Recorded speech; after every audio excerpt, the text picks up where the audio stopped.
Broadcasting live from the Business RadioX studios in Atlanta, Georgia, it's time for Coach the Coach Radio. Brought to you by the Business RadioX Ambassador Program, the no-cost business development strategy for coaches who want to spend more time serving local business clients and less time selling them. Go to brxambassador.com to learn more. Now, here's your host. Lee Cantor here, another episode of Coach the Coach Radio, and this is going to be a good one. Today we have with us Rose Corrick with Rose Corrick Coaching. Welcome, Rose. Thank you so much, Lee. It's great to be here. Well, I'm excited to learn what you're up to. Tell us a little bit about who you serve and how you're doing it. Well, yes, I can.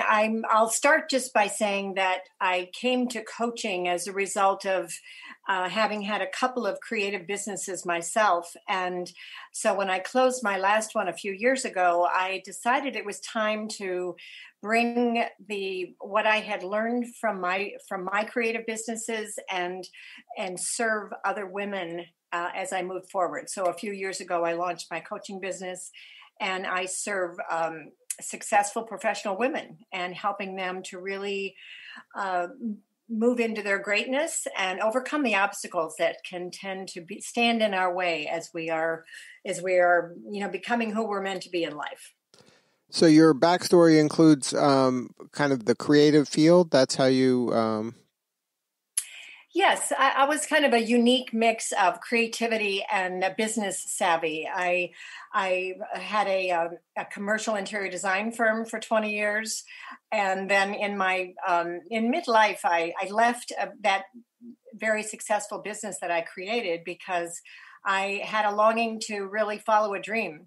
And that dream was to create beautiful textiles. I come from a family of women who worked with their hands and made beautiful textiles. And so, I walked away from a 6-figure job and a 7-figure business that I had created to launch another one and to follow this dream of becoming a textile artist.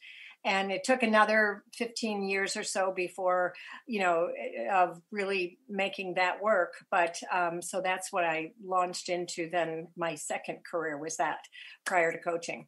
And so I used to make hand-dyed women's clothing that I sold to women around the country, actually around the world. Now, when you're pursuing a creative venture like that and becoming an artist in essence, is there a lot of doubt in that? Is this a leap of faith, or is this something you just believe in just wholeheartedly and say, I have to do, this is not I'd like to, this is I must do? Well, I tell my clients now that you don't have to leave a paying job and leave a marriage. You might, but you don't have to in order to follow your dreams. And so I sort of did what a lot of people don't do, which is I launched, I left something very successul, and I followed a dream because I had it. And it was a dream that just wouldn't let go of me. And so, so for me, it was about honoring this calling, if you will, and going through a pretty lengthy process of uncovering who I was, uncovering who my women were, who my clients were, who my ideal clients were, and following that journey. And so, but it has been it was the most rewarding thing I ever did outside of having children. But it was incredibly rewarding because I was able to really dig deep and find out kind of what I was here for. And so that is something that I help women do today as a coach. So now if a woman's out there and they have this kind of yearning, but they don't know how to maybe identify it, or how can they kind of discern like something that's going to be kind of, I don't want to say a fad in a negative way, but something that it sounds good today, but it may not be kind of lasting. How do you discern that kind of momentary kind of yearning for this calling? Well, I think that what I see is that first you need to go through a process of what I call creative recovery. And you almost have to go back to the roots of what was important to you as a child, where you would get lost in things that where the hours would just fly by. And yes, so that is a process where, frankly, on your own, it's pretty challenging to trust that and say, what do I do with that? And so what I love to do is help women go through that process, because I hold the space so that to honor that creative journey of diving deep into what you're longing, what your needs are, what really lights you up. And so it's not something that that you do and you say, okay, I have a career, I'm going to go in this direction. It's not a linear process. And so there's a lot of trust that's involved in this process. There's a lot of trusting yourself and trusting just the creative journey. And so it's very rewarding. And yes, it's very scary. Now, somebody told me something a while ago. I don't know if you've run across this type of thinking, but when a child is super young and they go into a classroom, maybe kindergarten or even younger, and they say, "Who's an artist?" Every kid raises their hand. But by like 3rd to 5th grade, if you ask the same question, maybe the one kid that can draw well raises their hand and everybody else kind of self-selects out. Do you find that kind of confidence gap exists when people talk about creativity or their own creativity? Absolutely. I think we have a really disjointed view of creativity, because every human being is creative. I mean, we are all creating our lives every single day. And so, unfortunately, our culture doesn't honor this creative process. And those with who can draw really well, for example, like as you described, are the ones that are sought out. But the creativity is a way of thinking. It's a way of being. It's a way of looking at the world. And so, if keeping that creative spark alive, and it's never dead, you can always reignite it at any stage of your life. And that's really this broader expression of creativity that I just love to share with people in the world. So what are some ways that a person maybe can reignite that spark of creativity in their lives? Well, as I was talking about creative recovery, some of this is almost like an archaeological dig. You need to go back a little bit and remember, like, what lit you up when you were a child. Because as you said, at a certain age, everyone is an artist, and children know that they're artists. So it's kind of going back to that artist aspect of ourselves, that childlike part of ourselves, which maybe some of us are not that comfortable with, but it's doing creative exercises to remember what was done. It could be taking a class. There's a ton of free online courses these days. So it's reaching out of your comfort zone and experimenting with something that doesn't have an end result. You're not trying to find a new job or a new career or make money at it. You're just exploring. So it's kind of turning on your curiosity juices. And this will then benefit you in every aspect of your life, in your work, at home, your creative problem solving abilities. It's truly amazing what creativity can do to light you up. Now, do you find that, like you mentioned, the pressure of culture or the impression that culture kind of puts upon people, that is kind of limiting their creativity in ways because they're kind of keeping track of maybe the wrong metrics? Like you said, art for art's sake is a worthy pursuit, but people are saying, well, nobody clicked on that, or nobody liked that when I posted that picture I took or that art I did, so I'm going to kind of stop doing it because nobody likes it. Well, as I say about everything, it's an inside job. And so you really need to learn to turn inward and find out how you feel yourself, so that, taking a photograph in beautiful nature, and sure, posting it, it's a wonderful thing to share that, but it's the process, the actual experience of being creative, that's the part that lights you up. So it's learning to kind of unplug from what other people think, getting approval from others, and going on this inside journey of what lights you up and what makes you feel good.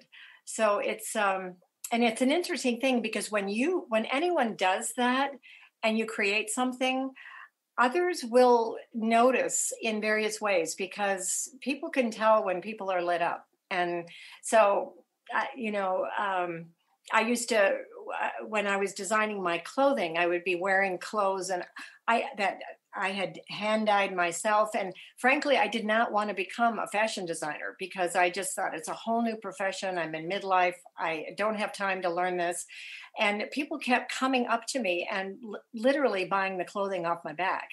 And so I finally sort of succumbed to it. But I was seen, whether I wanted to be seen or not, because I was following my path and my heart and my creative journey. But everyone's is totally different, which is what is so amazing. So let's talk a little bit about what it's like to engage you as a coach. What is kind of the struggle that your clients are having where the I Gotta Call Rose call comes in? Well, I think the fact that what I see with women, because I work with women who are, maybe over 40 generally, but they have all the credentials. They've followed the trail. They've done the right things. They've got the training, the certifications, the degrees, and they look great on paper. And somehow for many women,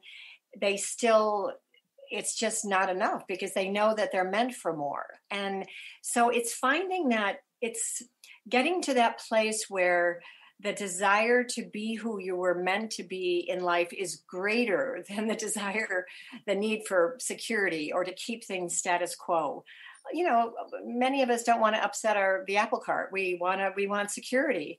And we can still have that and seek and explore and expand our lives in ways, particularly in midlife, that will end up rejuvenating us and lighting us up for many more new things that can come if we reignite these creative juices I'm talking about. So that's why a lot of women come to me. They could come to me because I have some creative entrepreneurs who already have a business, and they want to, since I've had several successful businesses, I can help them with that. And the challenge there is keeping the joy of creativity alive while you build a business, which is no small feat. And the other aspect is maybe helping women find these places what they want to pursue in life, and to get to, so that they can find what their calling is. And maybe they leave their job, maybe they don't. Maybe they find ways to just up-level themselves and the work that they already have. That's very, very possible too. So there are many ways that I work with women. So now, what are some of the questions that you ask your client, maybe in that first call? What are some of the things that you cover in the first call to see if it's the right fit? Mm-hmm. Well, I ask them what is missing in their lives. And most people are if they make a call like this, they're generally able to say that something is missing. So we're looking for the gap between where they are now and where they want to be. And so most people have some sense of that. They know where they are. They know where they want to be. So something in the middle is missing.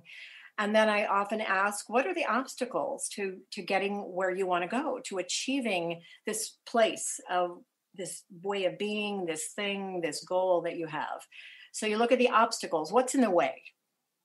And then I usually ask something like, if you were going to wave a magic wand, what would your life look like?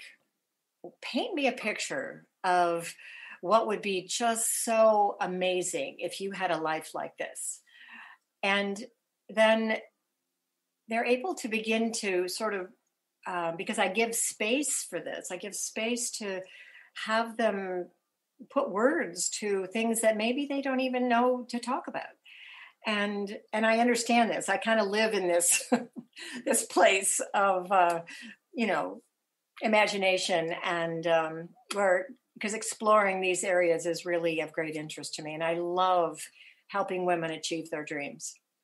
Now, are the women that work with you, are they kind of in a creative path right now and they just kind of want to, kind of immerse themselves more? or they maybe not in a creative path and they feel that creativity has been kind of pushed down and they want to kind of awaken it? Both. I work with both because I've been known as a creative. I have our clothing line used to be on the Grace and Frankie show, a Netflix show. I was in department stores, I was in boutiques. So a lot of people know of what I used to do. And so they say, well, Rose, created a successful business using a creative path. And so they know that. So there are some women who seek me out for that reason. And others just because they just know that there's more in there and that I love to go to this place of expansion and creativity and helping people really uncover what a possible direction could be. I talk about up-leveling. It's sort of an acceptable term in the corporate world where you up-level a position, you up-level yourself in order to apply for a position. And in a sense, that's what I help women do, is to up-level themselves so that they can remove the obstacles that are in the way. It's a mindset issue. I call myself a mindset and creativity coach. So the mindset piece you have to look at before you put a plan together, because you need to know what are the obstacles to achieving everything you want in your life. Because I truly believe that everyone can achieve what they want in their lives. But we all have mindset issues. Our mind plays tricks on us, and we have beliefs that get in the way of our greatness. And so my work is sort of a twofold process of working on the mindset issues to help clear the way for the vision or the dream that is to be fulfilled. Now, can you share a story of maybe one of the people you work with that you were able to help them kind of maybe unblock or take their life to a new creative level? And obviously don't name names, but maybe just kind of share the story. Sure. A creative entrepreneur came to me, and she already had a certain creative business, and she had been moderately successful. She taught classes. She lectured. She was passionate about her work, but she could not convey to the public what her work was about. There was this big gap between the passion she had for her work and other people getting it. And so she was really considering closing her business, and she was stuck. And so we spent our first time of working together really working on her mindset issues and what were the obstacles in the way of her prosperity. She had some fears of being visible. This is a very big one for most women. In fact, many women and when I say visible, it means showing up on the internet, being seen and stating who you are in a powerful, clear way. There's a lot of fear of visibility among women for many reasons, which we don't have time to get into. But so we worked on her fear of visibility, and so that she was able to even trace it back to some childhood issues and really recognize that she was ready to show up strong and beautiful and clear and powerful. And so she began to have a much stronger message out on social media, which is where she found her clients. And so with the mindset issues changes, we then put together a marketing plan and created a marketing plan so that she was able to build up her email newsletter. She started doing Facebook Lives. She accessed the clients that she had, the contacts she had on both LinkedIn and Facebook. And her business tripled in the time that we worked together.